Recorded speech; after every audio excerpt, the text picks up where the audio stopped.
Bonsoir, je suis Christelle Kirchstetter, je suis directrice du FRAC et je suis très heureuse ce soir d'accueillir Elke Mietman qui, comme on le voit là, est professeur, on vient d'en parler, à l'École nationale supérieure d'architecture de paysage de Lille et puis directrice de la maison d'architecture et des paysages Centre-Val de Loire. Et puis aussi Pascale Marion, donc qui est architecte, me dit-elle, elle enseigne à Strasbourg, mais elle est lyonnaise, elle le revendique. Donc voilà.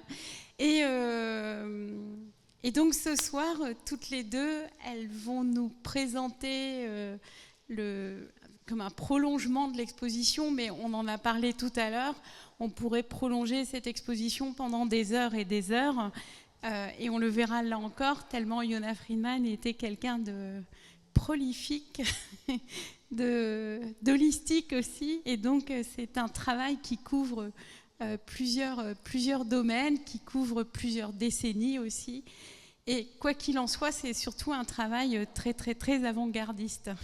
Je ne sais pas si on peut encore dire ça aujourd'hui, mais en tout cas absolument visionnaire. Je ne vais pas être plus longue, juste vous remercier toutes les deux très chaleureusement d'avoir accepté notre invitation. Et puis, c'est Marion qui commence, je crois. Ah, c'est Elke, d'accord. Donc, on va laisser Elke commencer. Et on va pouvoir découvrir avec grand intérêt ce travail sur la revue bleue. Donc, merci encore. Merci beaucoup pour l'invitation et pour la possibilité aujourd'hui de présenter un aspect qui est peut-être un peu moins connu de Yona Friedman. Mais peut-être, avant de commencer dans le vif du sujet, peut-être je fais quelques rappels de la biographie de Yona Friedman, qui est certes connue pour la question de sa ville spatiale, mais il en a fait aussi beaucoup d'autres choses. Et j'aimerais, avant de donner la parole à Pascale, de vous donner un peu le contexte, à la fois de Yona Friedman, mais aussi dans la création de la revue Carré Bleu. Donc, qui était Yona Friedman? Donc, c'est dans le contexte spécifique de la naissance de l'État d'Israël que Yona Friedman commence sa carrière en 1948, après des études menées à la Technical University à Budapest et au Technion de Haïfa en Israël. Après plusieurs années d'exercice, le jeune Hongrois, né en 1923, participe au 10e congrès du Congrès international d'architecture moderne à Dubrovnik, je vais y revenir tout à l'heure, sur le thème de l'architecture mobile et avec une invitation de Le Corbusier. Et puis il s'installe en France afin de pouvoir collaborer avec certains architectes dont il venait faire la connaissance.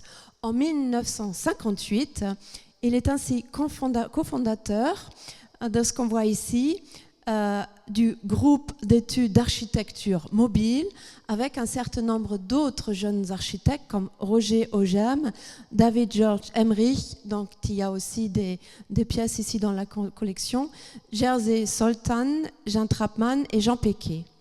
La même année, le groupe organise son premier congrès à Rotterdam et Friedman publie d'abord en allemand et puis en français l'architecture mobile qui contenait les germes de toutes ces futures théories architecturales. Donc en 1958, à retenir. La réflexion polymorphe des membres du GEAM consiste à envisager une ville dans laquelle les fonctions séparées par la Charte d'Athènes seraient réintégrées et repensées afin d'améliorer la communication et les circulations urbaines. Mais le principe fondateur prôné par Friedman et ses collègues et qui marqua l'originalité de leur approche consistait à ne plus percevoir l'habitat comme une forme immédiate, mais comme quelque chose qui permettait à déployer l'homme dans sa complexité. Cette approche originale tendait aussi vers l'autoconstruction et qui constitue là aussi des lignes de recherche de Friedman qui s'associe en 1965 à un nouveau groupe de recherche fondé cette fois-ci par le critique Michel Ragon qui est très fortement lié aussi à l'histoire de la collection au FRAC. Parce qu'il devient membre du groupe international d'architecture prospective en compagnie de Nicolas Schoeffer, Georges Patrick, Lionel Schein, Walter Jonas et Paul Meymans.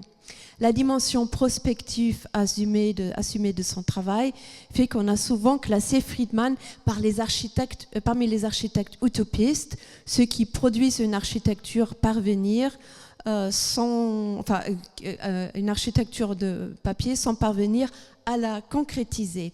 Cependant, il l'a toujours dit aussi dans les interviews, dans l'interview que j'ai pu avoir avec lui à la fin de sa vie, qu'en fait, ce n'est jamais une utopie, c'est une réalité qu'il pense, mais peut-être le temps n'est pas encore prêt pour vivre cette réalité. Donc en fait, ce projet autour de la ville spatiale, autour de laquelle on va revenir, surtout Pascal va revenir tout à l'heure en partie, est quelque chose qu'il a occupé pendant toute sa vie, jusqu'à sa mort, il y a quelques années, et qu'il a réécrit et réédité très souvent, en fait, cette réflexion autour de la ville spatiale. Mais je vais peut-être pas continuer plus loin, mais vous donner maintenant, on va rentrer un peu dans le sujet de la revue Carré Bleu. Et avant de parler de cette revue Carré Bleu, qui était d'ailleurs fondée par des Finlandais et des Suédois, il faut peut-être revenir dans le cadre de ce que j'avais dit tout à l'heure, les congrès internationaux d'architecture moderne. Alors c'est quoi ? Ce sont des... Attends, tu es trop vite là. Je parle vite, mais voilà on reste là. Donc les congrès d'architecture internationale d'architecture moderne ont été créés en 1928 comme une sorte de réunion, une force de frappe pour soutenir l'architecture moderne autour de Le Corbusier, autour des membres du Bauhaus, etc. Et puis ces congrès internationaux d'architecture moderne continue aussi après la Deuxième Guerre mondiale, et successivement on va se dresser, notamment la jeune génération, contre ce que Le Corbusier avait publié en 1942-43, la Charte d'Athènes. Peut-être vous avez déjà entendu parler de la Charte d'Athènes, qui était une dimension rationaliste de diviser en 4 fonctions la ville moderne. Et donc la question de l'humanité était, pour les jeunes architectes des années 50, complètement exclue de cela.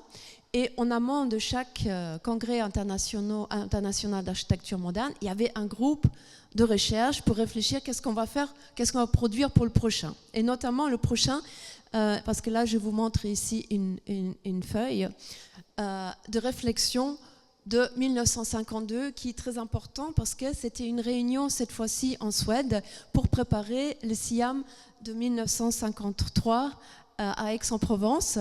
Et là, en fait, c'est un sociologue hollandais, parce qu'il y avait des gens du monde international, qui, en fait, définit sur cette planche qu'est-ce que c'est la ville de demain. Donc, en fait, c'est pas seulement les 4 fonctions de la Charte d'Athènes, c'est la dimension aussi psychologique, c'est la dimension beaucoup plus humaine.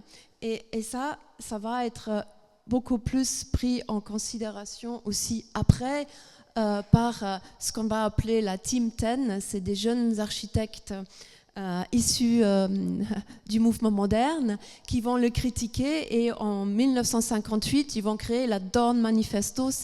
Dorn, c'est une ville en Hollande où ils vont se réunir, et là ils vont en fait créer les germes de ce que va être en fait une nouvelle forme d'urbanisme qui va fortement aussi inspirer Jonas Friedman par la suite, par cette dimension humaniste qui va donc être intégrée, et ça va donc occuper le SIAM également. Et donc cette problématique de l'habitat va être au cœur de leur réflexion, parce que dans la Charte d'Athènes on parlait du logement, mais pas forcément de l'habitat. On parle de la dimension beaucoup plus fonctionnelle de loger des gens, notamment après la Deuxième Guerre mondiale, de loger en fait des sinistrés. Mais les jeunes architectes issus du mouvement moderne, donc qui sont passés dans les agences de Le Corbusier ou autres, disent que non, il faut remplacer le logement par l'habitat. L'habitat, c'est habitar, c'est quelque chose qui comprend la totalité de l'être humain. Et ça monte de plus en plus en force dans les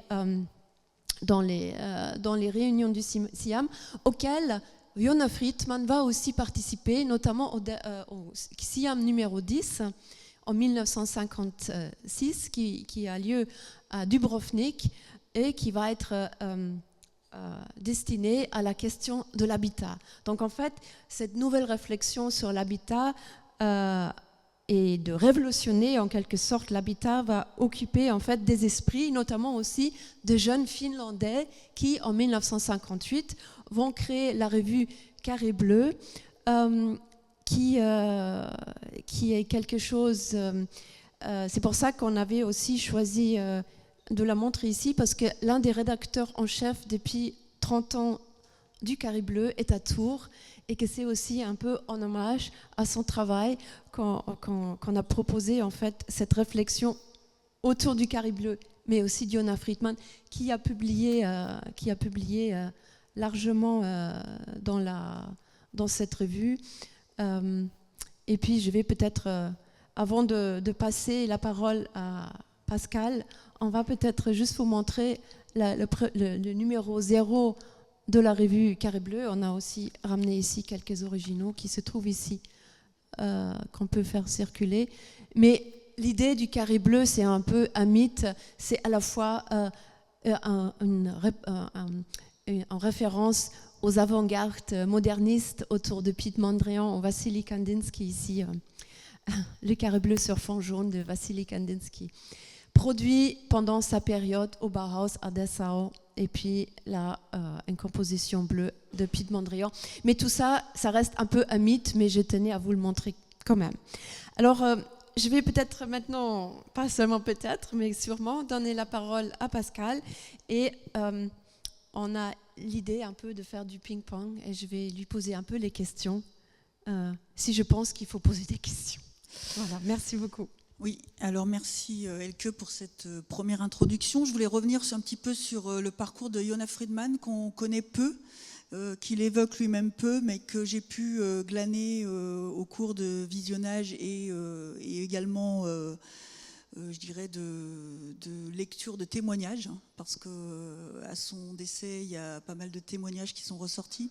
Et en fait, Yona Friedman a eu quand même, de par son passé juif, un passage assez difficile. Il a vécu une trahison, c'est-à-dire qu'il s'est engagé à Budapest donc, comme résistant, et il a été dénoncé. Voilà, donc, je crois que ça l'a profondément en fait, ancré dans une trahison qui, me semble, est venue. J'ai aussi lu qu'il avait été donc, embarqué, donc, mis en camp en Roumanie, et du coup c'est aussi peut-être à cet endroit-là que la question des sans domicile fixe et aussi de l'intimité, comment créer une intimité avec peu de choses, peu de moyens, a été presque une obligation pour lui de poursuivre cette envie d'être dans cette à la fois cette frugalité, à la fois créer des choses de manière spontanée, parce que c'est un peu ça son architecture mobile en fait.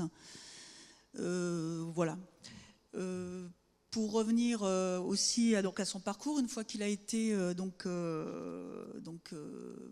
la libération en 1945, donc des camps de Roumanie, il a été donc déporté, enfin il a été en fait réfugié, il s'est retrouvé donc dans un kibbutz qui a été aussi, je pense, assez déterminant dans son idée de la collectivité, comment on vit de manière collectiviste, puisque je ne sais pas si vous connaissez le principe des kibbutz, mais ce sont des villages enfin, un peu informels comme ça, où les activités sont distribuées, il n'y a pas vraiment de salaire, il n'y a pas vraiment de gouvernement non plus, puisque à l'époque, c'est seulement en 1948, on va dire, que l'État d'Israël va apparaître. Donc voilà, donc je pense que c'est aussi ça qui l'a fortement, on va dire, a priori inspiré dans ce qu'il a voulu porter, dans les valeurs qu'il a portées dans son ouvrage principal, qui effectivement, qu'il a débuté dans les années, donc il les a présentés en 57, il me semble, hein, c'est bien ça. Il avait demandé à Le Corbusier de participer, hein, donc il avait été invité par Prouvé, me semble-t-il, donc pour participer au Congrès international des architectes modernes. Donc à l'époque, il avait un visa pour venir y participer. Et finalement, Prouvé, voyant en fait des similitudes dans ses préoccupations vis-à-vis d'abriter les sans-abri, son engagement aussi social, la modularité, s'est pris d'amitié avec Yona Friedman. Et c'est lui d'ailleurs qui a facilité son installation à Paris, en fait. Hein. Il lui a permis de prolonger son visa et donc ainsi il s'est installé, puis après a été naturalisé, je crois, français en 66, me semble-t-il. Voilà.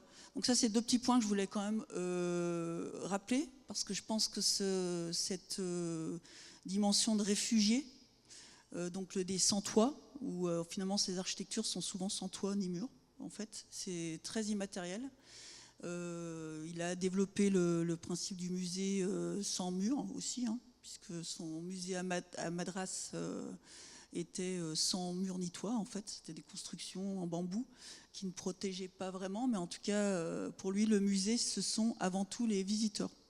Voilà, donc comme la ville, c'est avant tout les citoyens, des citoyens engagés qui prennent en main leur destin. Voilà un peu le discours que tient Yona Friedman dans tout le long de sa carrière, avec je dirais des réflexions assez poussées, voilà, donc autour de ça. Donc pour en revenir au carré bleu, puisqu'on est là pour parler du carré bleu et comment en fait le carré bleu, quels sont les liens qui existent entre Yona Friedman et le carré bleu. Donc je vais revenir peut-être rapidement. Elke, tu voulais discuter donc un peu du... Donc effectivement, donc, comme l'a dit Elke, le carré bleu en fait est fondé par les organisateurs effectivement du Congrès international des architectes modernes. Et effectivement, ce carré bleu remet en question les principes de la charte d'Athènes, qui effectivement ne remet pas, on va dire, l'humain au cœur du processus, ni dans sa, je dirais, ni dans son corps, on va dire, ni dans son esprit et de son implication, à la fois dans le développement de son logement et habitat, ce que Elke précisait, c'est pas tout à fait la même chose, hein. C'est pas la même implication non plus. Donc c'est en fait pour cette raison que cette revue donc a été créée un peu donc en rupture, puisqu'en 59 la clôture, on va dire, des rencontres donc des congrès internationaux des architectes modernes est prononcée. Et donc ce Team 10, donc ce sont principalement des jeunes architectes, donc principalement nordiques, hein, finlandais, suédois, mais également anglais, français et italiens, décident de créer un espace d'expression donc sous le nom de Carré Bleu. Donc le premier numéro, c'est un numéro manifeste qui me semblait important de vous présenter. Donc là vous voyez en fait donc les protagonistes, donc principalement effectivement des personnes qui sont donc tout en haut, hein, donc les créateurs qui ont œuvré. Donc on retrouve Brunstedt, on retrouve qui y a d'autres, Schimmerling, qui a été important aussi. D'ailleurs que par des recherches j'ai découvert qu'il était aussi hongrois et qu'il avait aussi subi une déportation, voilà. Pardon ? Une persécution, voilà. Donc on voit qu'il y a aussi des affinités, on va dire, et des valeurs partagées donc dans tous ces personnages qui sont intervenus dans le carré bleu. Donc le Carré Bleu, fondé en 58, a été porté, donc, comme je vous le disais, par Schimmerling. Schimmerling, qui était donc en fait associé ou plutôt collaborateur, je crois. Donc c'est aussi une revue qui est intéressante parce qu'elle est autant gérée par des architectes en leur nom et puis aussi par des collaborateurs. Donc c'était assez inclusif finalement comme dispositif. Ça se revendiquait pas comme une revue, mais plutôt comme des feuilles internationales, en fait, hein, de l'architecture. Et ces feuilles, en fait, au départ, c'était des feuillets en fait, qui se pliaient. Et chaque contributeur pouvait rédiger dans sa langue. Voilà, donc il était en langue. Alors finlandais, il n'y en a pas trop, comme il prenait l'anglais quand même. Mais il y a quand même, on peut retrouver certains articles en allemand, on peut retrouver aussi en italien. Et la ligne aujourd'hui, c'est, et en français bien évidemment, et la ligne aujourd'hui, c'est de traduire systématiquement en français et en anglais. Mais parfois, il y a l'italien qui persiste. Donc voilà, ça reste. Parce que pour eux, c'est important de pouvoir s'exprimer aussi dans sa propre langue, qui a aussi un lien culturel. Voilà. Donc moi, j'ai pu rencontrer effectivement le président. Donc en fait, Schimmerling est décédé en 2002. Donc à partir de ce moment-là, le Carré Bleu a eu 4 ans d'arrêt, entre guillemets, de suspension, puisqu'ils ont dû se réorganiser. Et c'est finalement Massilo Pica Siamara qui a repris le flambeau depuis 2006. Et donc le président de l'association des Amis du Carré Bleu est François Lappier, dont Elke a parlé tout à l'heure, que j'ai pu déjà rencontrer, voilà, et qui m'a permis de rentrer aussi aujourd'hui dans le comité éditorial. Voilà, donc ces personnes, elles disparaissent les unes après les autres, forcément, puisque c'est des personnes qui ont été, on va dire, qui ont un certain âge, donc ils cherchent à renouveler. Mais ce qui est intéressant dans le Carré Bleu, c'est qu'il a pris vraiment différents tournants tout au long de l'histoire. Et donc là, on voit bien l'introduction au débat, donc qui remet en cause en fait que le lien entre la forme et la fonction, en fait. Hein. Donc on remet l'humain au cœur du dispositif. On remet aussi, on voit dans le vivant et la nature. Donc c'est aussi une prise de conscience environnementale forte et de l'impact de l'architecture finalement dans l'environnement. Parce que ces formes de production massive et rapide finalement, liées à un contexte de reconstruction et de relogement de millions de personnes, sans forcément une réflexion très avancée finalement sur cet impact de l'architecture sur l'environnement. C'est pour ça que la ville spatiale réintroduit un certain nombre de principes sur la question de la place du vivant, la place du paysage, la place de la ventilation, la place du soleil dans les dispositifs que Yona Friedman développe. Alors, donc voilà, donc le recensement en fait des publications dans le Carré Bleu que Yona Friedman a fait. Donc voilà, on voit que régulièrement il y a contribué. Ce qui est intéressant, c'est que en fait, le premier article que je vais vous développer un peu, enfin que je vais vous montrer, est intéressant à ce titre parce que c'est un peu entre la fin du groupe d'études sur l'architecture mobile et le moment où il rejoint le groupe, donc avec voilà. Avec le groupe international de l'architecture prospective. Donc c'est intéressant parce que en fait on sent, donc il envoie en fait, on voit dans l'article, il envoie un article de manière spontanée à la revue et donc il lui accorde une place donc dans ce premier numéro en 63. Donc vous voyez, c'est 4 numéros par an en fait quand même, hein, c'est quand même pas rien. Donc tous les 3 mois, ils produisent un numéro, donc qui couvre à la fois l'actualité des productions et puis des articles qui sont donnés. Alors en fonction d'où on se situe, parfois, parce que c'est les mêmes protagonistes de la revue sont devenus enseignants, donc ils ont aussi fait des séminaires, ils ont fait des numéros dédiés aussi à des travaux d'étudiants. Donc on voit que c'est vraiment un lieu de recherche, je trouve. Alors recherche, pas dans le sens académique, mais en tout cas d'interrogation, ce qu'il y avait aussi dans les revues, parce qu'il y a énormément de revues qui ont été produites à ce moment-là, mais c'est quand même la seule qui est encore là, 70 ans après, ce qui est quand même un exploit. Et c'est grâce à la persévérance et la résistance d'énormément de personnes généreuses qui contribuent, et c'est des rencontres assez admirables en fait à chaque fois. Voilà, donc le premier, architecture et civilisation technique. Donc là, dans cet article, vous voyez que en fait, c'est donc la page sur la droite. Vous avez donc les premiers dessins. Donc là, on reconnaît, pour ceux qui ont vu l'exposition, donc la grille, la résie, la grille, on appelle ça la superstructure, quand on... Voilà. Donc la grille est présente et on voit apparaître un certain nombre de choses, mais ce n'est pas encore complètement défini. On voit que ce sont des dessins qui... donc on voit bien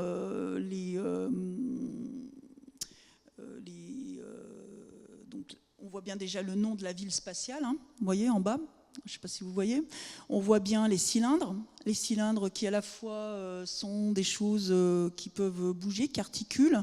Parfois c'est des circulations, on le voit sur la coupe, en bas sur la gauche.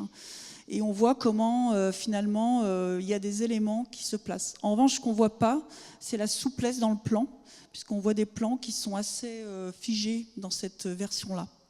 Donc comme vous l'avez compris, ça c'est un élément. Donc en fait en haut, je vous fais un petit résumé. Donc ils lui ont dédié le forum et ils disent on vient de recevoir cet article et on trouvait intéressant de livrer quelques-uns seulement, c'est un extrait de ce que Yona Friedman a envoyé donc au comité éditorial. Donc c'est là, en fait, ça a précédé même la première version de Architecture mobile, en fait. Donc c'est là où c'est intéressant, c'est-à-dire qu'en fait, dans cette revue est apparu, avant même que l'architecture mobile soit éditée, des premières versions. Parce que Architecture mobile, ça a occupé Yona Friedman toute sa vie. Toute sa vie, il a réécrit, complété, amendé, remis en question. Donc autant dans ses maquettes ou ses esquisses volumétriques. Ça, c'est un peu un débat qu'on avait sur la question de la maquette. Qu'est-ce qu'une maquette ? En fait, Yona Friedman, là où il est très fort, c'est qu'il développe un langage. Un langage, pourquoi ? Parce qu'il a dû aussi s'exprimer dans différentes langues. Et je crois qu'il a réussi à définir un langage universel pour traiter de questions autour de l'humanité, autour de l'humanisme, autour de vivre ensemble. Qu'est-ce que faire commun ? Qu'est-ce qui nous anime finalement dans notre vie ? Et Elke, je vais peut-être te passer la parole parce que tu l'as rencontré en vrai. Donc comment tu as perçu parce que moi j'ai eu malheureusement pas cette chance-là. Et donc ça serait peut-être bien que tu nous expliques. Oui, en fait, merci. Moi, je l'ai rencontré parce que j'avais fait une recherche sur des expositions en architecture. Et lui, il en a fait. Et donc, on était dans son appartement qui était rempli des bribes de maquettes, des dessins, de tout. C'était un collage. Son appartement, c'était un collage de son existence en 3 dimensions. C'était un peu ça. Et puis, il avait une dimension hyper généreuse et didactique, parce que j'imagine, il y a des centaines de gens qui ont fait des interviews avec lui avant. Et donc, il avait une très, très grande générosité. Et il était très attentif, il arrivait très bien écouter. Donc, ce n'était pas quelqu'un qui aimait parler, bien sûr, mais il pouvait très bien écouter. Et je pense que là, c'est une qualité, parce que pour arriver à cette idée de la ville spatiale, il faut déjà comprendre les hommes. Pas seulement soi-même, mais il faut les comprendre. Qu'est-ce qu'ils ont besoin, les hommes, pour vivre ? Et donc, cette vie spatiale est quelque chose, ou cette architecture mobile, c'est quelque chose, c'est pas l'architecture qui se promène, qu'on pouvait imaginer, bien sûr, quand on entend le mot, mais c'est plus quelque chose qui permet à l'homme de mieux se déployer. Je vous donne un autre exemple. Le Bauhaus, avec Walter Gropius, avait développé l'idée du boarding house pendant les années 1928, c'est-à-dire une maison où on peut se parachuter soi-même parce qu'on est tout le temps en mouvement, parce qu'on travaille là et qu'on n'a plus besoin de ramener plein de vaisselle, plein de meubles, parce que tout est déjà là. Et dans une dimension beaucoup plus généreuse et beaucoup plus humaine, il développe cette idée de la ville spatiale où en fait on peut vivre et bouger dans l'espace. On n'est pas figé quelque part. C'est bien évidemment aussi une conception sociale extrêmement révolutionnaire dans la mesure où on n'est plus dans une cellule familiale uniquement, on n'est plus dans une cellule, on va dire, paternaliste, mais on est dans une cellule où chacun peut vivre sa liberté. Et ça, c'est quand même quelque chose qu'il a partagé avec moi, et j'ai trouvé ça extrêmement intéressant parce qu'il avait, à l'époque, c'était en 2018, il avait déjà 85, 87 ans à l'époque. 86. Donc c'était, oui, c'était une grande partage de générosité. Et ça se voit dans ses projets. Ça se voit aussi à travers comment il présente ses maquettes. C'est pas en fait des maquettes faites avec un maquettiste en bois, etc. Mais c'est des objets de récupération. C'est des objets qu'on peut trouver, qu'on peut découper. Et avec ça, on peut déjà projeter quelque chose. Et cette dimension humble, ça m'a beaucoup marqué aussi. Et ça se retransmet dans ces projets. Et je pense que là, on est, notamment quand on regarde cette revue de 2009, cette première version, on voit en fait, même si c'est, comme tu dis, très juste un langage abstrait, mais c'est un langage à partager avec tout le monde de manière démocratique. Et ça, c'est peut-être un autre mot que tu peux développer. Oui, absolument, oui. Donc démocratie, il a d'ailleurs fait un très joli, il y a une compilation en fait de dessins, donc on peut presque le passer comme vous savez, comme un bouquin, comme les gamins avec des mouvements. C'est assez intéressant. Et il parle de la démocratie et dénonce d'ailleurs à plusieurs moments dans ses écrits la rigidité du système, la rigidité des modes d'élection. Parce que finalement, toujours inspiré finalement d'une société avec beaucoup plus d'horizontalité, où il parle même de groupes critiques, en fait, parce que du moment où on a élu quelqu'un, alors il a raison et les autres auraient tort. Mais non, il prône la validation de la prise en compte du vote blanc. Voilà, il est tellement dans une forme de vision. Voilà, d'une société qu'il faut modifier. Et c'est peut-être pour nous un peu, je dirais, le point où on arrive, où on voit bien que le système s'est, on va dire, un peu verrouillé là. Et moi, ça me fait en tout cas... Yona Friedman, de ce que j'ai pu étudier et voir à travers ses écrits, il écrit pas tant que ça, mais il les dessine beaucoup. Et cette universalité du langage et de l'expression, ça me semble très important aussi, d'être compris par tous. Il le dit d'ailleurs dans Démocratie, il dit si on pouvait faire des textes de loi que tout le monde comprenne, ce serait pas mal.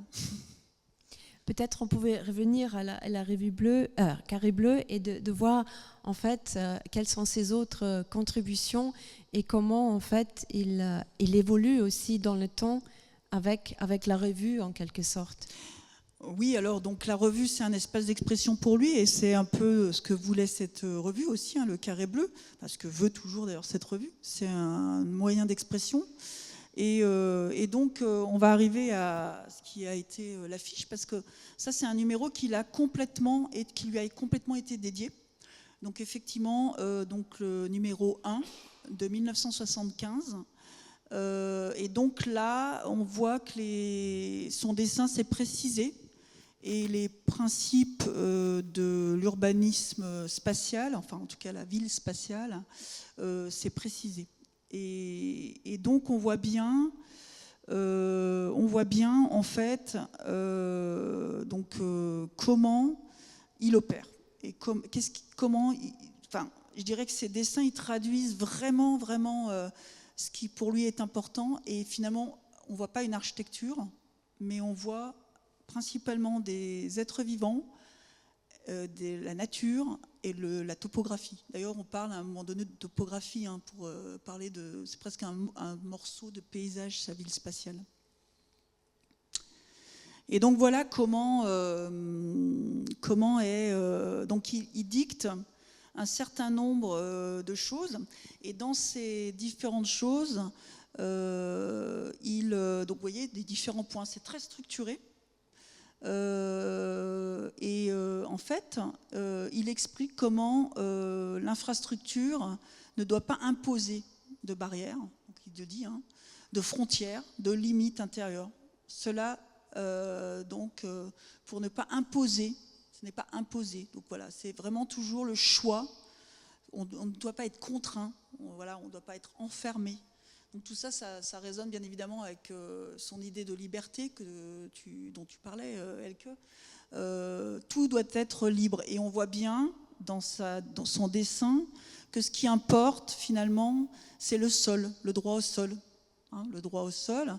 Alors, pareil, on pourrait faire un parallèle, puisqu'il y a le droit à la ville, donc tous ces manifestations qui ont eu lieu à peu près dans les mêmes époques se rejoignent, et finalement, lui, il le modélise et il le dessine, et on voit bien que c'est très aéré en fait.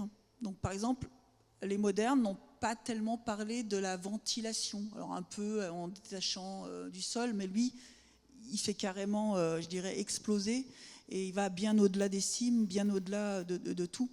Et il dit d'ailleurs, pas plus de 50% de la grille est remplie pour pouvoir faire circuler l'air aussi, donc dans cette ville spatiale.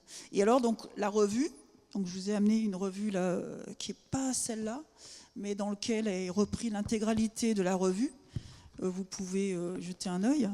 Et en fait, il assume complètement le graphisme, parce que ça fait partie, c'est pour ça que j'ai gardé enfin, c'est important de montrer ses dessins, parce qu'en fait, sans ces dessins, il ne dit pas grand-chose finalement. Donc les deux sont imbriqués. Et ce qui est important aussi de noter, c'est qu'il a quand même eu toujours envie d'animer les choses. C'est-à-dire que c'est la vie. C'est-à-dire que même si parfois il a des modes de représentation statiques, on sent qu'à l'arrière-plan, ça reste quand même des plans très... comme des synopsis de films, puisqu'il vivait avec son épouse, qui montait, en fait, qui était réalisatrice, et avec qui d'ailleurs il a eu un prix, Denise, qui était son épouse, et qui a à la Biennale de Venise, c'est ça, ils ont eu un prix, un Lion d'Or, pour une animation qu'il avait fait. Voilà, donc on voit également, donc là on voit vraiment des grands rassemblements, donc les cylindres qui sont les circulations verticales, donc qui impactent au minimum la ville, et on voit derrière la ville ancienne. On voit donc ça chapeaute finalement la ville, donc il ne renie pas le passé non plus, c'est-à-dire c'est pas la tabula rasa préconisée par Le Corbusier, dans le plan voisin notamment. Voilà, c'est vraiment d'assumer qu'il peut y avoir une cohabitation entre les habitants d'une ville, leur passé, leurs architectures, finalement leur habitat, parce que c'est plutôt ça, et finalement cette ville nécessaire pour reloger un maximum de gens dans des interactions humaines dignes de ce nom. Il parle de place à titre personnel. J'aime trouver les places, et que ce soit des places très ouvertes. Voilà. Et d'ailleurs, pour les dessins qui suivent, on voit bien qu'il conserve ces espaces qu'il aime bien. Il dit j'aime bien les places. Voilà. J'aime bien. Alors, ça paraît naïf comme ça, mais derrière, il y a toute une réflexion en fait. Voilà, donc sur des dessins qui paraissent comme ça assez anodins, on sent bien ce qu'il veut produire finalement. On voit même dans ses essais là, de toile tendue là, qu'il y a une idée de récupérer peut-être les eaux de pluie. Donc tout ça, il sépare jamais l'environnement de l'humain, et des interactions humaines dans tout un processus. Donc c'est vraiment une pensée systémique qui est assez innovante pour l'époque. Et les procédés de représentation qu'il a sont assez aussi repris par bien plus tard, en fait, par notamment les Hollandais, je trouve, dans le dessin de la BD, etc. Donc même au titre du graphisme et de la représentation, cette représentation un peu diagrammatique, elle a été reprise en fait pour expliquer. On voit bien l'axonométrie. Donc vous voyez, il y a la grille, et puis il y a les habitats qui se donc par rapport à 63, là, ce qu'on vient de voir, et donc la petite axonométrie en haut, on voit bien que donc, là vous allez avoir le Flatwriter en deuxième conférence nocturne, donc je vous invite à venir. Bah, vous comprendrez comment c'est en fait quelque chose où les gens pourront choisir comment ils construisent leur appartement, enfin leur logement, leur habitat à eux et qui leur ressemble. Voilà. Donc on voit bien que c'est complètement libre par rapport à la grille. Vous voyez ? En haut, les formes sont très très libres. Ce qui n'était pas le cas dans sa première proposition. Donc on voit bien que c'est un processus en cours d'élaboration. Et donc on voit également donc on voit comment la topographie aussi est très importante. Vous voyez ? Donc là, il y a aussi peut-être un peu d'influence de la ville oblique avec Claude Parent, qui aussi a travaillé sur des principes, on va dire aussi, de topographie. Voilà. Donc on voit que le patrimoine, pour lui, est important. Tu veux rajouter quelque chose peut-être ?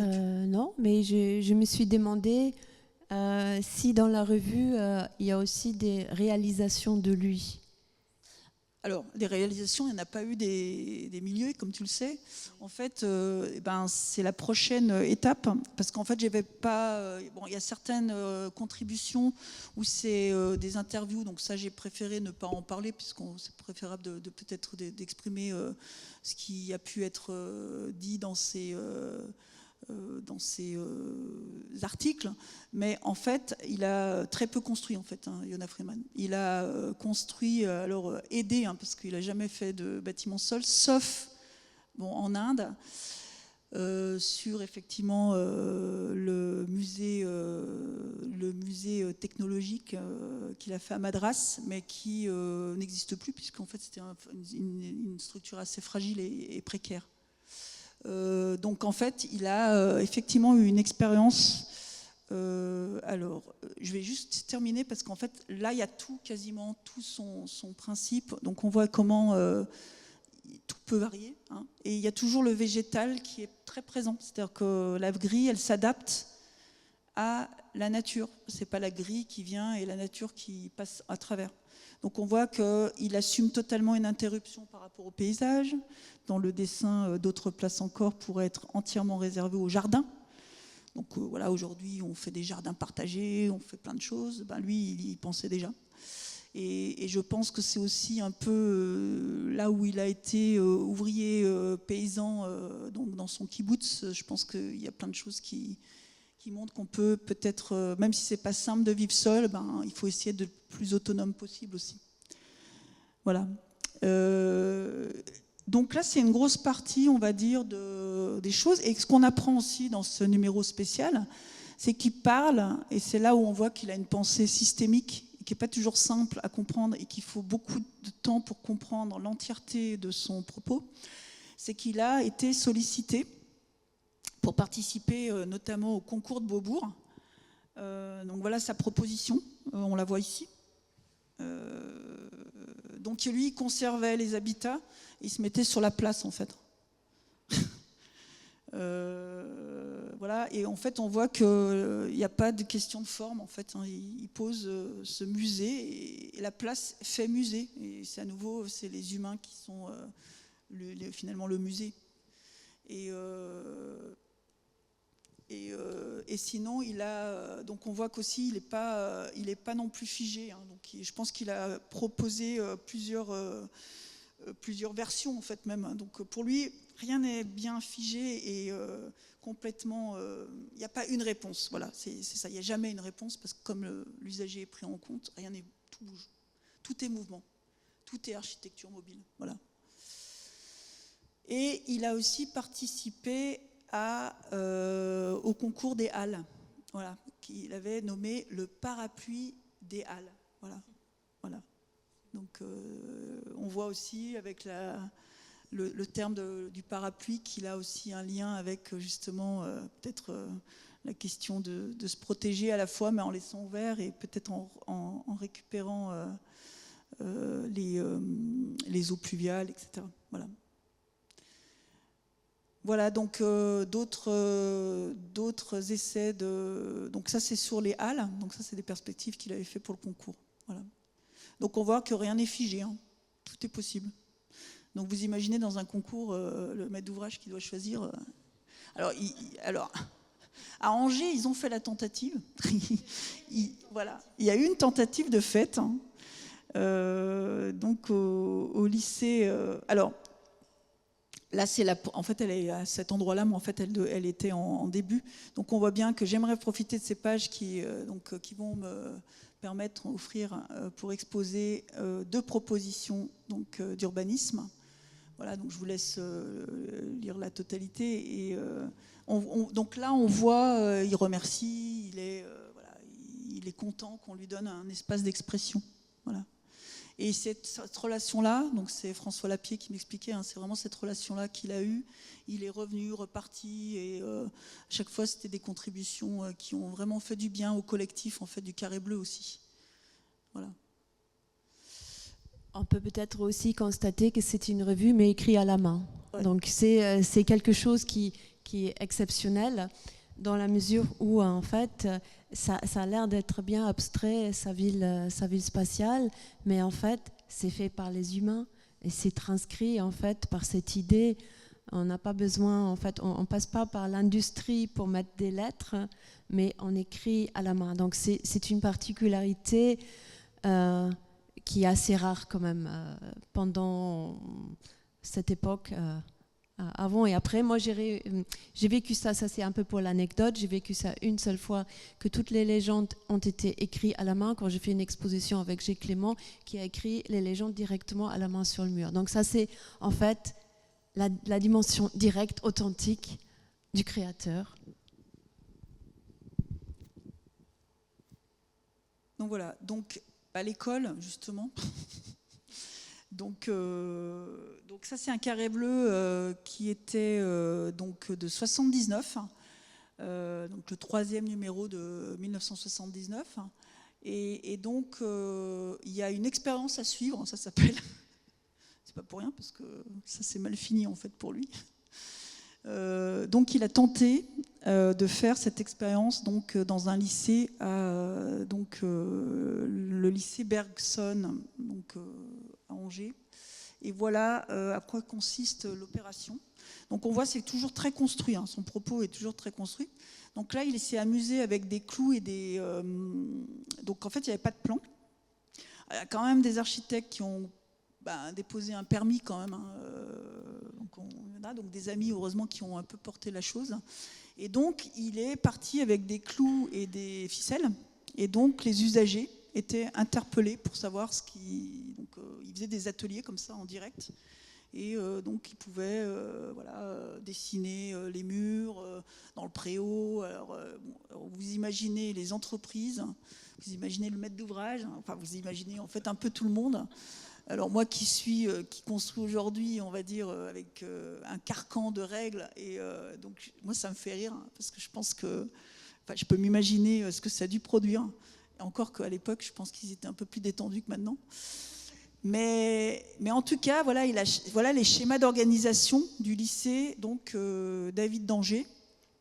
Et voilà à peu près, alors, vous voyez le rez-de-chaussée, et donc tout remonte, parce qu'il y a plus de fonctions en fait à produire en haut, avec je pense des classes et puis des halls. Donc bon, je vous dis pas au niveau programmatique, au niveau des surfaces, comment ça doit un peu exploser mais voilà, en tout cas c'est une générosité qu'il a. Voilà, il dit on donne, les usagers ont droit à la parole, voilà, on leur donne la parole. Alors concrètement, ça s'est produit. Alors, il y a quand même 2 architectes qui ont bien voulu signer son permis, hein, Ojam, donc et je ne sais plus son nom. Et en tout cas, voilà à quoi ça ressemble. Ils ont essayé de structurer quand même, parce qu'ils devaient poser un permis quand même. Donc au fur et à mesure, il continuait quand même à faire à l'intérieur la même chose, etc. Jusqu'au moment où le maître d'ouvrage, il lui a dit, bon, ça va pas le faire. Ouais, les usagers, les enseignants, les élèves, voilà, les parents d'élèves, tout le monde était dans la partie. Non, c'est un projet totalement neuf. Oui, donc vous imaginez un peu le... Donc là, ils ont quand même, je pense, réussi, ses copains, à le raisonner pour poser un permis. Et il a continué avec les fresques dans le hall. Enfin, à chaque fois, tout était, on va dire, propice à faire les choses. Donc, je dirais... Ouais, ça a été construit. Il existe, celui-ci, il existe, mais il a été fortement réhabilité, refait, etc. Et à son grand dam, ils l'ont pas rappelé. Voilà. Ouais. Mais on voit quand même, il y a quand même certaines, on va dire, parentés avec les dessins. Donc la petite perse qui fait, le végétal qui dépasse l'architecture.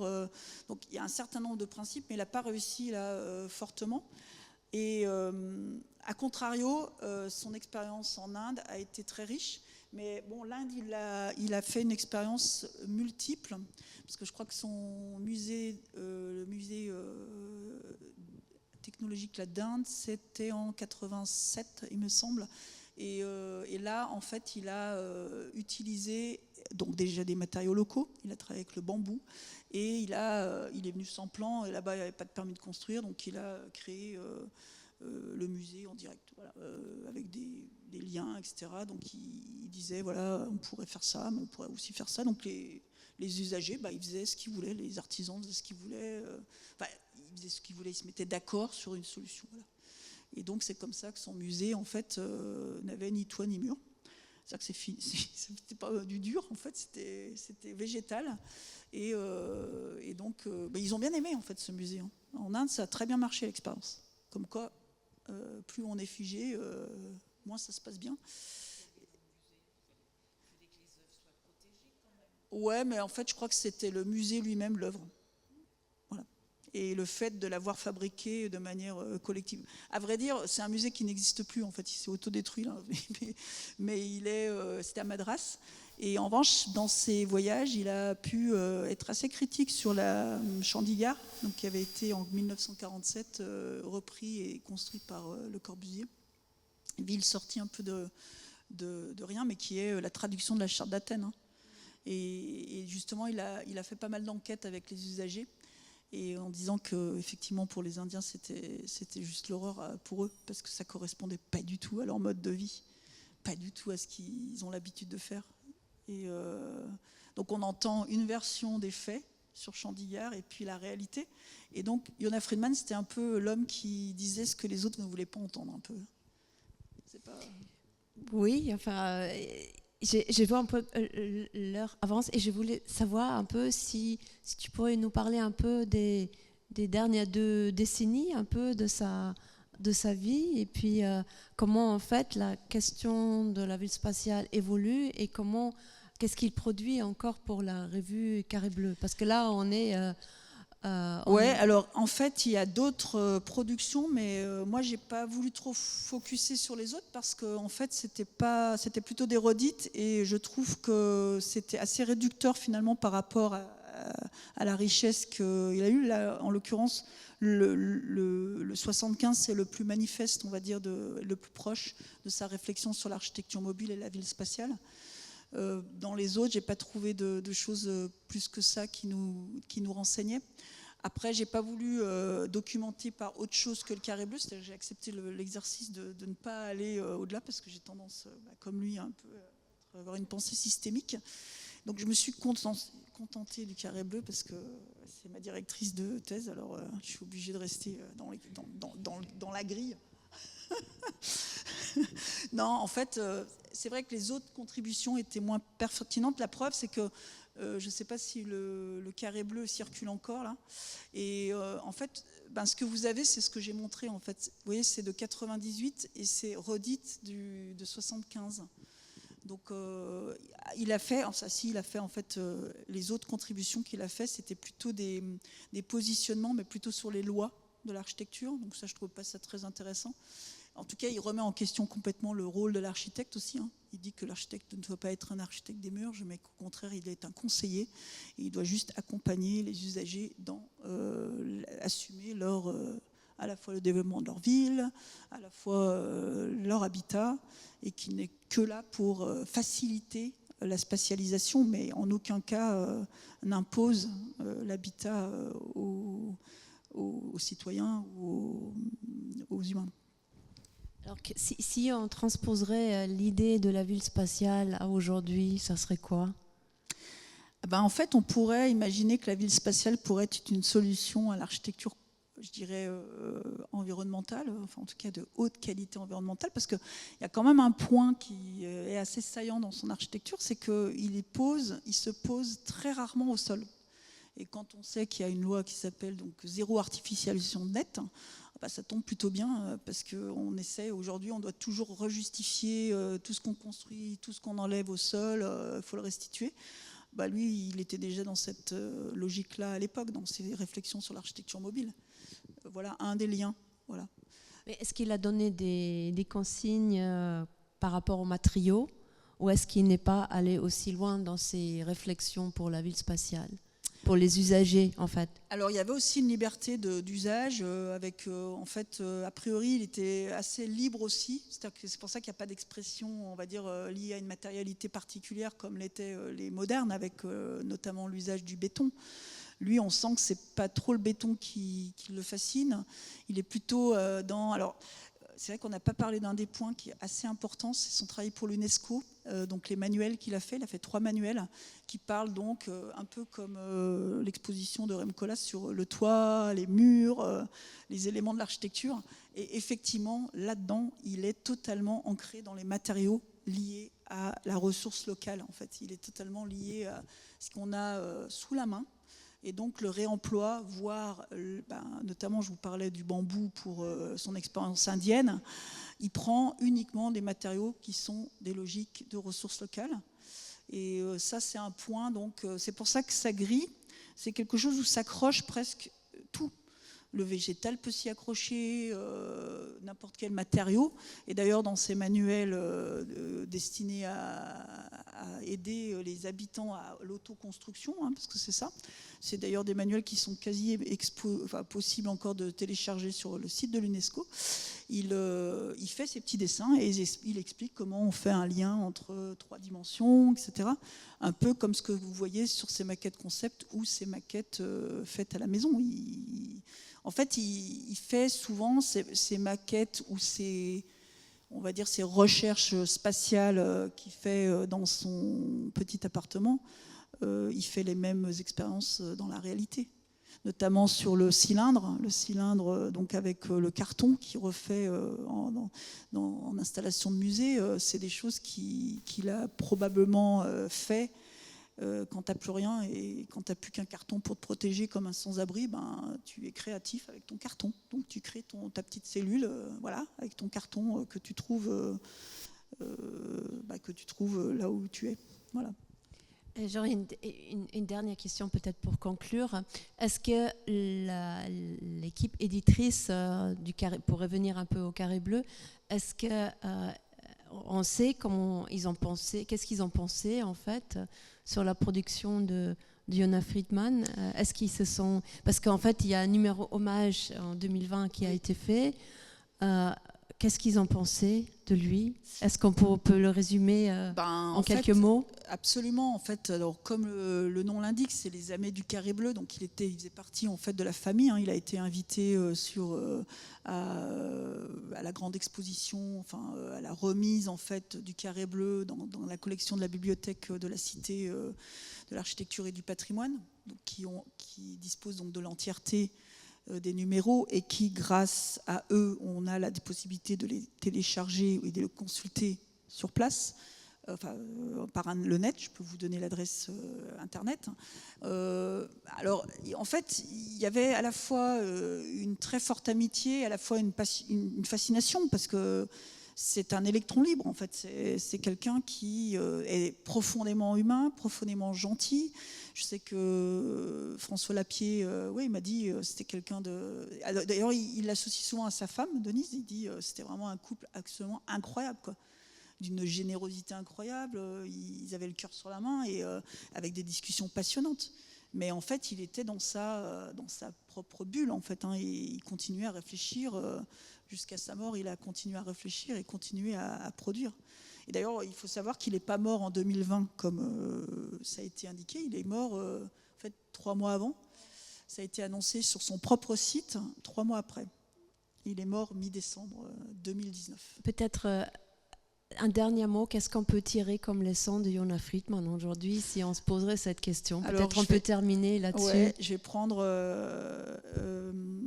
peut-être un homologue il aurait pu, je pense, rédiger ce texte comme Stéphane Hessel. Donc je dirais résister. Et je crois que c'est ce qu'il a fait toute sa vie. Et ne renoncez nullement à votre liberté, qu'elle soit d'expression ou je dirais de mouvement. Je crois que c'est ça qu'il aurait peut-être dit. Mais c'est toi qui devrais répondre, c'est toi qui l'as rencontré, je te signale, Elke. Moi, je pense que... Tu penses quoi, toi? Je pense qu'il aurait...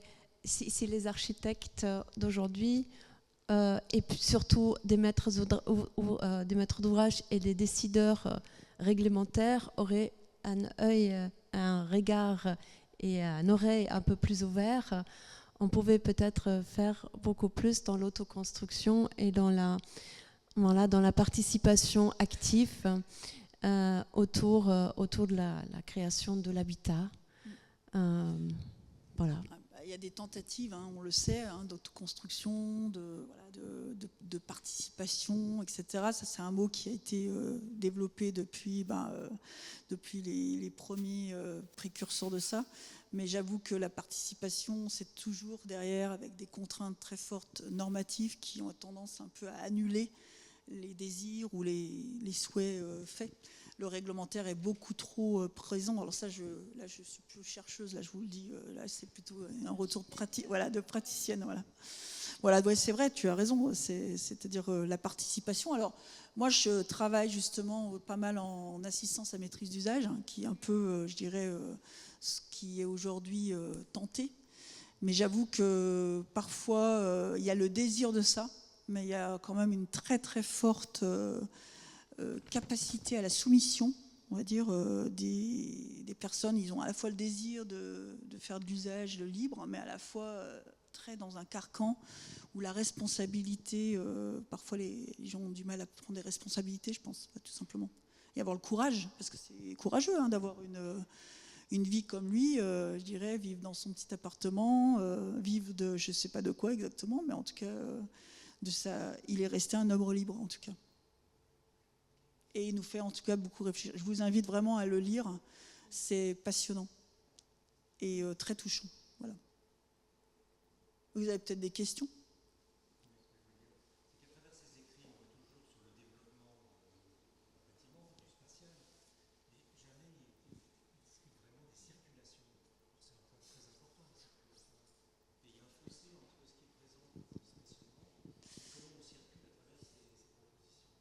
Alors c'est vrai qu'il y a à la fois un vide et il y a des pleins et il y a des vides. On sait qu'il y a 50% de vide dans ces grilles, hein, à peu près, 50% d'occupés et 50% où ça fait partie de la concertation qui veut, c'est ça, c'est que la vie. Ça c'est les cylindres en général. En général c'est...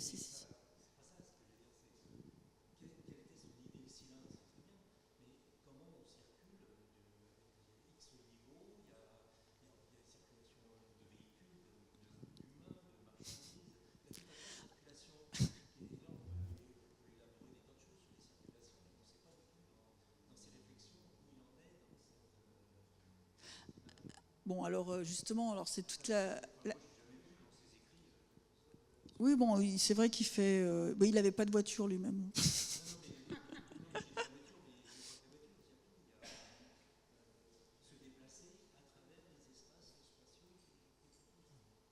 Oui, bah alors si, on voit parfois sur certains dessins des escaliers, des pentes. Il y a les pentes, etc. Ben, sur les maquettes, on voit parfois effectivement quelques liens tissés, mais le problème, c'est quand vous décidez d'être dans la concertation et que vous n'avez pas forcément, vous êtes en train de vous auto, vous voyez, dans ces projets, à un moment donné, effectivement, il est lui-même bloqué dans son système parce que vu que c'est libre, tout est possible. Mais donc c'est pour ça que c'est plutôt des principes de circulation qu'il propose, où on voit qu'il utilise le paysage pour finalement pour créer des liens. Donc finalement, il remet l'humain. Alors c'est vrai que la voiture, il est lucide quelque part de son principe, oui, bien évidemment. Mais ça fait partie, je pense, des choses qui le différencient justement de cette charte d'Athènes aussi, où la hiérarchie des voies était très claire.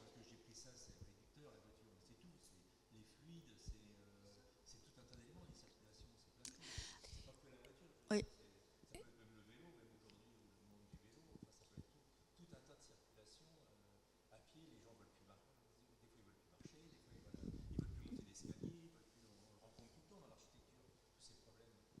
Oui. Je pense qu'il n'était pas dans la productivité. Je pense que c'est un concept de productivité. Circulation, quand on se met dans le contexte de la charte d'Athènes, la circulation, c'est un élément clé parce qu'il faut circuler dans tous les sens, de manière rapide, plus lente. Donc, il y a des circulations pour des piétons, de tout le monde, qui sont hiérarchisées. Et que c'est une pensée productiviste.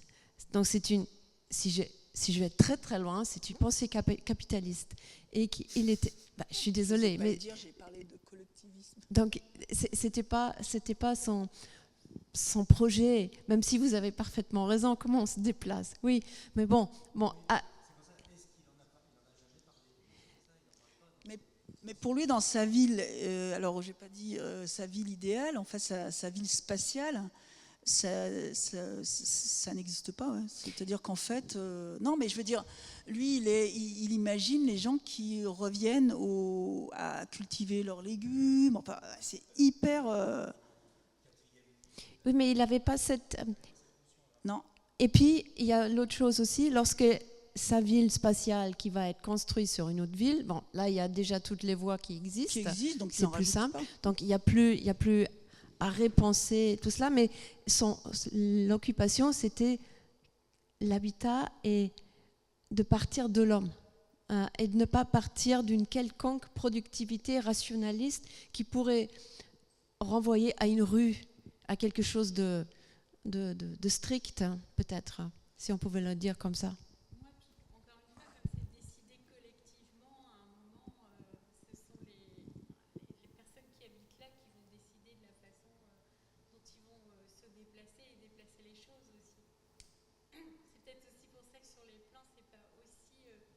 Oui, il fige rien parce qu'en fait, c'est pour ça que ça s'appelle l'architecture mobile, parce qu'en fait, rien n'est figé. Donc en fait, c'est pas des roulettes, c'est pas mobile, voilà. Ouais, mais là, je crois qu'en gardant, à contrario de Le Corbusier, qui effectivement maîtrise ses voies 1, ses voies 2, la voie 1, t'es en voie rapide, voie 2, t'as là encore des voitures, un peu moins, et puis on stationne là, et puis on se déplace comme ça. Lui, il veut que les gens fassent comme ils veulent. Enfin, je veux dire, voilà. Et je pense, non, mais je veux dire, il faut, comme il dit, il faut pas que ce soit une contrainte, quoi. Ils sont libres. Exactement, voilà. Voilà. Exactement. C'est exactement ce qui se passe dans le kibbutz, exactement. C'est-à-dire, c'est le village, c'est-à-dire que c'est des unités d'habitation, non pas comme Le Corbusier les a imaginées, ce sont des unités d'habitation où il y a des groupes. D'ailleurs, apparemment, il parle de groupes critiques. Il dit, son rêve, c'est que, il dit comment, je ne sais plus comment il dit exactement, mais il dit en gros comment être dans un groupe sans qu'il y ait de chef. Est-ce que c'est possible? Voilà. Parce qu'on parle, voilà, on parle le même langage, entre guillemets, et chacun a un rôle qui n'est pas hiérarchisé. Il n'y a pas de hiérarchie, c'est horizontal. Donc tout le monde fait les corvées pour tous, et on ne se pose pas de questions. Et on n'a même pas, enfin on a un salaire à la limite, mais tout le monde a le même. Voilà.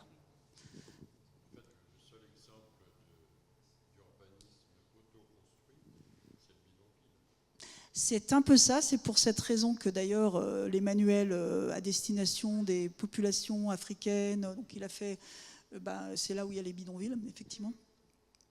Et d'ailleurs, je pense que son expérience dans les camps, avec la recherche de l'intimité, a été, je pense, extrêmement aussi liée à cet état de réfugié. Moi, quand je le lis, je pense aussi un peu à Hannah Arendt, qui parle justement de la question du réfugié. Très beau texte d'Hannah Arendt, nous autres réfugiés, qui effectivement est aussi dans ces mêmes, on va dire, réflexions sur la question de la politique, sur la question du pouvoir, sur la dictature et tout ce qui va avec.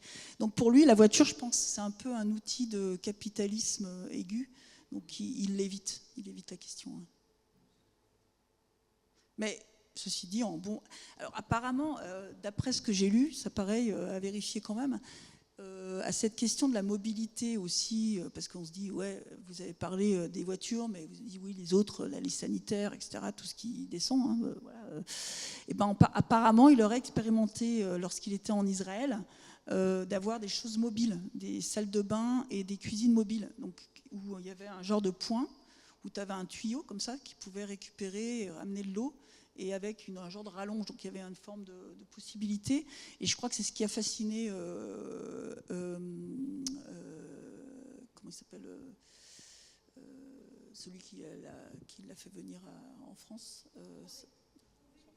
Jean Prouvé, merci. Je vois qu'il y en a qui suivent. Jean Prouvé, voilà, exactement. Je crois que c'est ça qui l'a fasciné, Jean Prouvé, puisque Jean Prouvé a travaillé aussi sur des abris pour les sans domicile fixe, voilà. Et puis je ne sais pas si on peut encore le dire, mais pour effectivement, voilà, ouais, exactement, ouais.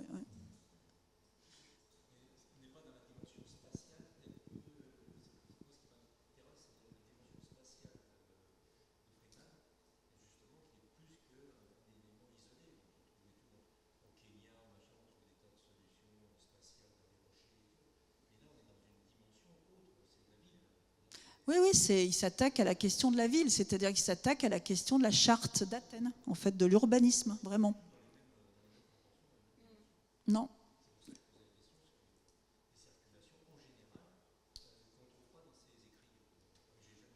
Oui, parce que je crois qu'il prend précisément le contre-pied, en fait, de la charte d'Athènes, qui, au contraire, met tout ça et organise autour d'un réseau, d'une grille aussi, mais avec une hiérarchie terrifiante, en fait. Vous marchez là, je sais pas, vous êtes déjà allé à Chandigarh? Non, c'est assez intéressant. Hein. C'est-à-dire que tu es dans le bruit de la ville, après tu rentres dans chaque élément, et à chaque fois tu vois la voiture qui disparaît de plus en plus. Et enfin, à la fin, tu as un chemin pour aller chez toi. Et donc, c'est pas une ville très sympathique, on va dire. C'est une antiville spatiale. C'est l'antiville spatiale. Ouais. Mais ce que je trouve vraiment intéressant, c'est son inscription, en fait. Donc, en fait, je trouve que on ne peut pas dater, en fait, sa réflexion. Il y a une forme d'universalité de sa réflexion et même de sa production. Alors, bien sûr, c'est toujours facile de faire des dessins, on va dire, abstraits, etc. Mais quand même, par l'expérience de ses maquettes, je trouve, ou même de ses expériences de musée graffiti ou autres, hein, tout ce qu'il a fait, c'est possible. C'est-à-dire que ce n'est pas simplement de la réflexion. C'est-à-dire qu'il y a vraiment une mise en pratique. Et d'ailleurs, il aime ça, travailler à l'échelle 1. Son grand regret, je crois que ça a été de s'être fait jeter de Bergson. Hein. Je pense que ça a dû être assez cuisant pour lui.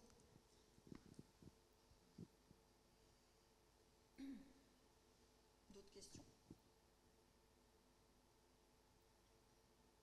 Il y a aujourd'hui des architectes qui se réclament ouvertement de Friedman.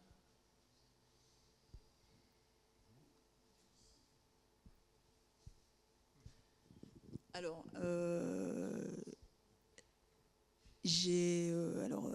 Déjà, c'est peu enseigné, hein, franchement. Enfin, dans les cours d'histoire de l'art, là, je vais peut-être laisser la parole à Elke, qui est historienne et donc qui assure les cours d'histoire de l'art et de l'architecture, enfin principalement de l'architecture dans les écoles d'architecture. Donc, quelle est la place de Yona Friedman En fait, il n'est pas forcément mentionné. Parce que, bon, bien sûr, il est mentionné, mais je pense que moi je l'ai fait, bien sûr. Quand on parle, en fait, de toute la question des réflexions sur l'architecture, mais tout le monde se heurte justement à ce que vous dites. Et ça fonctionne comment? C'est une question, voilà. Et ça fonctionne comment? C'est cette question qu'on ne peut pas résoudre en regardant ça, parce qu'effectivement, il y a une forme de communauté de réflexion qui devrait, comme dans un kibbutz, se mettre ensemble. Donc c'est un tout autre fonctionnement de la ville, et c'est très difficile de faire comprendre ça aux étudiants aussi. Moi, j'avais fait à plusieurs reprises des cours, des séminaires sur les architectes visionnaires, ou sur en fait tout ce qui se trouve aussi dans la collection, et les élèves ont énormément de problèmes pour comprendre ce degré d'abstraction, par exemple de Superstudio. Ce degré d'abstraction, c'est très compliqué pour eux, parce qu'ils sont là pour apprendre comment on doit faire. Et là, on leur dit, voilà, c'est des autres qui critiquent ce que les autres ont fait, donc c'est une histoire d'idées aussi, et ça c'est très compliqué aussi de transmettre cette histoire d'idées qui n'est pas forcément partagée par toute la communauté des enseignants. Parce que je pense que Friedman, pour la plupart des enseignants, je pense qu'il n'est pas pris au sérieux déjà. Je pense que ça c'est un problème. Même si je pense que sur le plan didactique, il a beaucoup de choses à dire, parce qu'il a écrit aussi pour il a fait ça pour l'UNESCO, mais aussi il a écrit ce qu'on appelle en allemand des Fibel. C'est des petits recueils très dictiques pour expliquer un phénomène. Et avec sa femme, dont on n'en a pas parlé ici, c'était un couple un peu comme Charles et Ray Eames, où ils étaient très fusionnels, en train de travailler ensemble et en même temps de produire une dimension didactique à travers des films ou autre chose, pour expliciter la réalité et les pensées. Et là, je pense qu'il y a une autre leçon à tirer de Yona Friedman, c'est cette dimension didactique, avec quelques petits bonhommes qui semblent extrêmement naïfs, et qu'on dit, mais voilà, qu'est-ce que c'est que cette qualité de dessin, si on commencerait avec ça? Mais en fait, c'est un langage qui explique des principes et des manières de faire, et des exemples. Et si on serait très dans la pensée de Yona Friedman, on continuerait ces dessins. On pouvait en rajouter, parce que ça serait un peu dans sa pensée aussi. Moi, je peux expliquer une autre expérience. C'est que moi, j'ai la chance, j'interviens en licence 3, donc ils ne sont pas encore complètement formatés, et en début d'année. Donc, ils ont 2 ans de pratique, on va dire, étudiante, et je travaille en fait sur l'urbanisme. Donc, ça tombe plutôt bien. Et quand je peux, je les envoie lire Yona Friedman. En plus, je lui dis, c'est des dessins, donc ça devrait aller, parce qu'ils n'aiment pas trop lire, les étudiants. Et en fait, j'ai eu, il y a 2 ans, une expérience assez incroyable. Il me l'a dit il n'y a pas très longtemps, cet étudiant. Il m'a dit, je vous remercie, Madame Marion, parce que quand j'ai lu Yona Friedman, j'ai tout compris, en fait. J'ai tout compris, et d'ailleurs, il est au club lecture, et il avait fait, tu sais, l'année dernière, je ne sais pas si tu te souviens, il y avait un pan, donc ils ont fait un coin Yona Friedman, et ils ont partagé des lectures. Et Antoine, il m'a dit, non, mais Madame Marion, vous m'avez fait tout comprendre avec Yona Friedman. Donc voilà, je rebondis donc sur la dimension didactique de... Parce que, vous voyez, essayer d'expliquer l'imbrication entre un projet sociétal, le vivre ensemble, toutes ces notions qui sont quand même assez abstraites et qui sont quand même liées à tout un mode d'élection, qu'est-ce que la démocratie, etc. Il vous l'explique très bien. Je vous invite vraiment à aller feuilleter. D'ailleurs, j'ai vu qu'à la bibliothèque, il y a pas mal d'ouvrages, à la librairie. Je vous invite vraiment à les consulter parce que c'est d'une clarté et c'est même drôle. Il a une forme de dérision aussi, beaucoup d'humour. Mais ça vous fait réfléchir. Parce que là, le manque de liberté d'expression de la presse, les pouvoirs dominants, je vais vous dire, dans certains écrits, il est assez critique et il est assez ouvert et direct. Hein.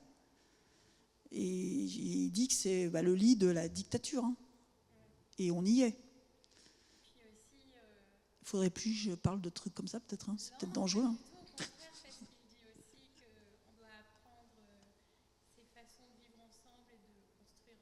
Co-construire. Dès l'école, et effectivement aussi le développement de l'esprit critique en fait. Et les premiers manuels, je crois, c'était pour l'éducation nationale d'ailleurs. C'était pour exactement, ouais. À co-construire et à mettre en pratique quelques-unes des idées proposées là en fait. Il a fait une œuvre qui croisait son chien et une licorne. La licorne parce que c'est un animal fabuleux qui ne juge pas. Et qui n'existe pas. Voilà, il a fait, je crois, une grande œuvre de la taille de à Tour Eiffel, qui croisait son chien Baltrice et la licorne. Baltrice et la licorne, qui fait un genre d'hybride, comme ça, animal hybride. Mais c'est intéressant aussi. Voilà, je veux dire, il hybride même les humains et les animaux. Il y a presque, c'est le vivant. En fait, il traite de la question du vivant. Et aujourd'hui, dans les écoles d'archi, on ne fait que parler de vivant, comme si ça avait disparu pendant tout un pan de l'histoire. Quoi. Et c'est vrai que les modernes, ils n'ont pas trop regardé le vivant, quoi. Enfin, en tout cas, pas du même œil.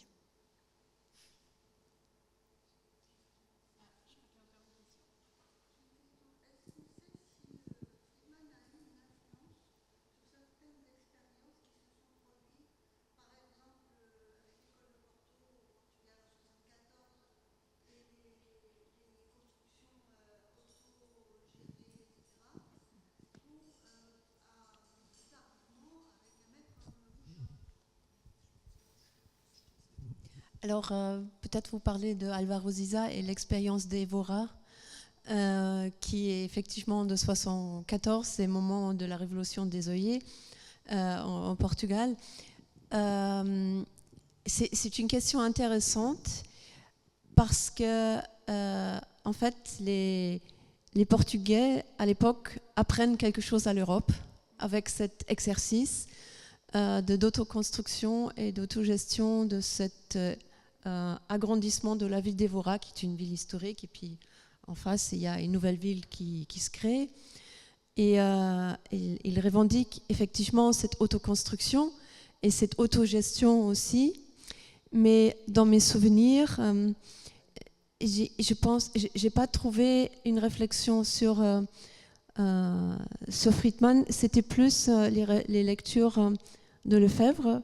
Et puis aussi, mais ça, vous avez peut-être entendu ça aussi, c'était même avant la révolution des œillets, Álvaro Siza a pu participer aux réunions en Europe des architectes modernes. Bon, c'était après les SIAM, mais il y avait en fait, il était l'un des rares architectes à pouvoir quitter le pays avant la révolution pour échanger. Et notamment, il était fortement en échange avec Aldo Rossi en Italie. Et Aldo Rossi avait aussi, pendant les années 60, et lorsqu'il enseignait à la ETH à Zurich, réfléchi sur cette dimension de l'autoconstruction, de l'autogestion, parce qu'il y avait ces réflexions qui étaient aussi... Donc je pense qu'il y a plus la réflexion italienne qui est arrivée chez Álvaro Siza pendant ce temps-là, et chez d'autres architectes, que via Yona Friedman. Mais ça, c'est vraiment à vérifier, peut-être intéressant à fouiller et demander carrément à Álvaro Siza qu'est-ce qu'il en pense. Est-ce qu'il connaît Yona Friedman ?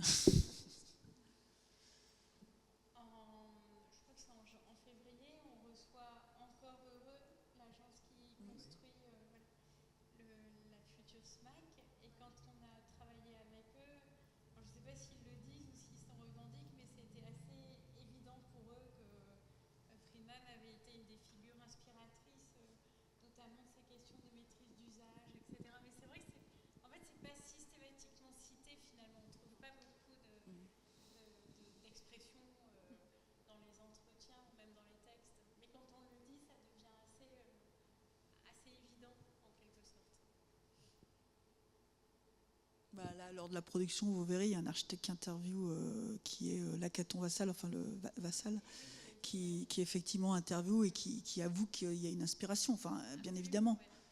Et si vous regardez les travaux de réhabilitation de Lacaton Vassal ou leur première maison faite à Bordeaux, on sent le réemploi qui pointe, on sent la frugalité, on sent le sur-mesure, donc vraiment et puis ou même dans l'école d'architecture de Nantes, où ils font des plateaux libres, voilà. Donc il y a quand même des choses qui vont dans ce sens-là. Donc je pense que oui, il est inspirant. Enfin, pour moi, en tout cas, j'ai toujours en arrière-tête, je dirais, dans ma pratique, je dirais, pour moi, je suis convaincue qu'effectivement, l'architecte Démurge, qui a dominé tout le XXe siècle, n'est plus l'architecte aujourd'hui, et c'est tant mieux. Enfin, je veux dire, voilà, on est au service d'usagers et on fait le projet. C'est-à-dire qu'on est là pour la main, pour traduire, on va dire, les idées de quelqu'un. Alors, parfois, l'usager n'est pas en mesure de les exprimer ou même d'en avoir conscience, mais on est là pour révéler. Donc, il y a une forme de concertation, de psychanalyse peut-être. Non, mais une forme en tout cas de dialogue qui s'opère, où on essaye de... Et moi, je fais beaucoup de co-construction aussi. C'est-à-dire que souvent, quand les budgets sont courts, c'est d'ailleurs ce qu'ont fait Lacaton Vassal lors de leur première maison à Bordeaux, où il y avait un budget très court, où on apprend à auto-construire aussi, parce que je trouve que c'est bien de prendre part, pas être passif, mais bien actif dans son habitat. Et puis c'est jamais terminé, vous le savez très bien, on refait toujours à un moment donné quelque chose, une extension, la déco, on bouge, la famille ça bouge, en fait c'est le mouvement.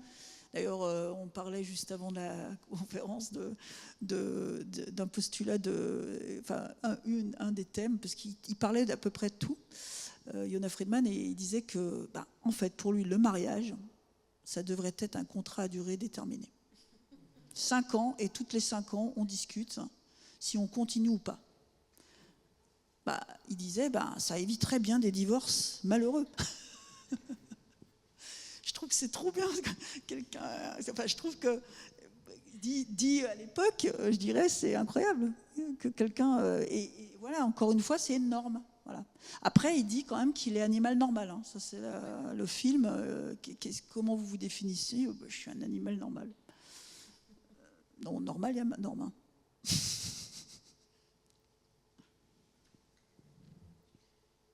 Est-ce qu'il y a d'autres questions ? Merci. Merci à vous.